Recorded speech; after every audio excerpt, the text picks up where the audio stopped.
প্রিয় দর্শক বন্ধুরা, এই মুহূর্তের জন্য উঠে আসছে অত্যন্ত গুরুত্বপূর্ণ খবর আপডেট আপার প্রাইমারি থেকে। এই মুহূর্তে দাঁড়িয়ে আর্জেন্ট তথ্য এই ভিডিওর মধ্যে সবটা তুলে ধরছি। তো ভিডিওটিকে শেষ পর্যন্ত দেখবেন, কোনোভাবে স্কিপ করবেন না, চ্যানেলটিকে সাবস্ক্রাইব করে নিয়ে সঙ্গে থাকবেন। চলুন কথাবার্তা না বাড়িয়ে আমরা মূল টপিকটাতেই ফোকাস করি। বন্ধুরা, বর্তমান সিচুয়েশনে দাঁড়িয়ে 6th ফেজ কাউন্সেলিংয়ের নোটিফিকেশন শিডিউল এবং কলিং সিকোয়েন্স পিডিএফ ইতিমধ্যেই চলে এসেছে, আপনারা সকলে দেখে নিয়েছেন। 72 জন প্রার্থীর কিন্তু ডাক হয়ে গিয়েছে।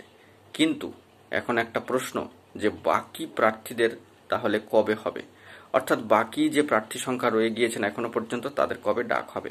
উঠে আসছে জরুরি তথ্যাদি। এই বিষয়ে আপনাদেরকে জানিয়ে রাখি, অবশ্যই আপনাদেরকে মাথায় রাখতে হবে যে 14 তারিখ, হ্যাঁ ঠিকই শুনছেন, 14/5/2025 এই মাসের, সেই দিন কিন্তু 6th ফেজ কাউন্সেলিং রয়েছে।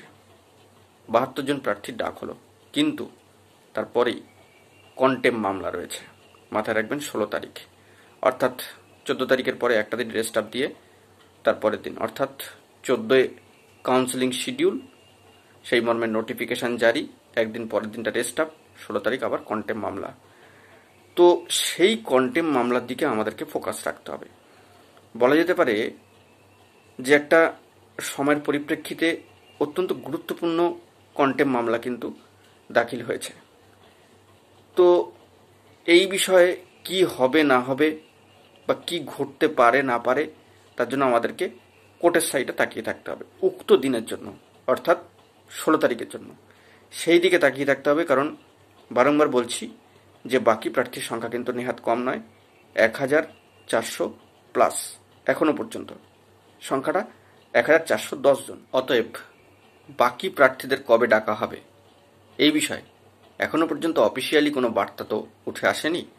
তবে 6th ফেজ কাউন্সেলিং শুরু হচ্ছে 14 তারিখটা, ওই দিনটা পার হলেই তারপরে কিন্তু 16 তারিখ কন্টেম মামলার দিকে মহামান্য কলকাতা হাইকোর্টের ডিভিশন বেঞ্চে 11 নম্বর কোর্টের দিকে আমাদেরকে তাকিয়ে থাকতে হবে। যদি উক্ত ডেটে শুনানি হয় 16 তারিখে, সেখান থেকে কি অবজারভেশন উঠে আসে, কি নির্দেশ, কি বার্তা উঠে আসে, কি তথ্যাদি উঠে আসে, সেই দিকে আমরা ফোকাস রাখবো এবং জরুরি তথ্য পেলে সবটা তুলে ধরবো।